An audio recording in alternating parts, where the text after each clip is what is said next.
Why do you think the finance sector doesn't perform as well despite companies having policies in place? I think, again, I think the financial services industry has a number of similarities and experiences with some of our other employer industries. So policy is only one element of what we know creates change in organisations, but also looking at the industry as a whole, there are certain things that you can do that will change things as an overall industry. So I think some of those problems are particularly thinking about how do you attract the particular cohort to an area of the business, so whether it's Tier 1 banking, and then what happens to women particularly over their employment course, and then how do you actually create spaces for them in order to do that and still manage their work and family responsibilities, which is obviously something that's not just, that's just not a female thing. It's there's lots of parents out there, and we kind of still see those things as gendered. So I think trying to come to terms with what are the pockets in the industry that need the most attention, and then making sure that we bring together then those two approaches, which is having a look at the individual employer and what can be done at that employer level, but also what can be done at an industry level, and even those little industries within industries. And generally, you're going to be seeing things like, how do you create a pipeline? What do you do with that pipeline once they enter into that particular area? And then what is it that we're trying to achieve?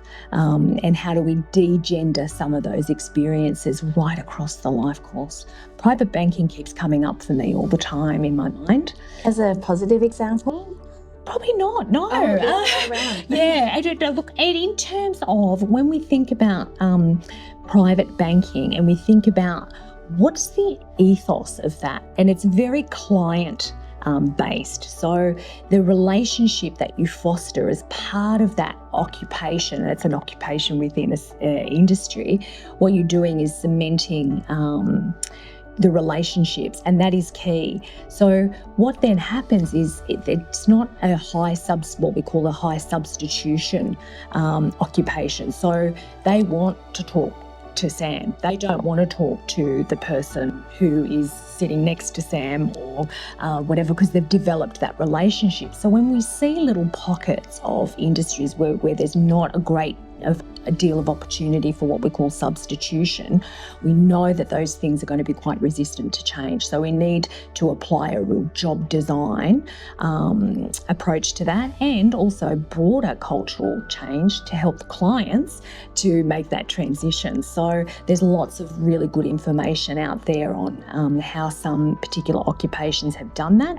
The thing that comes to mind would be veterinary science, for example, and pharmacy. They're occupations that have been able to introduce much greater sort of substitution amongst their workforce.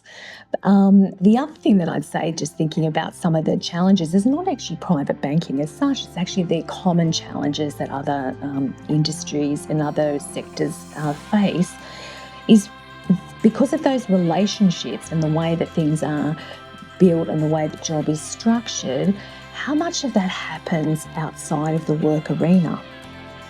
Doesn't it still happen when you're on the golf course? Does it still happen when you're in some kind of after work social situation?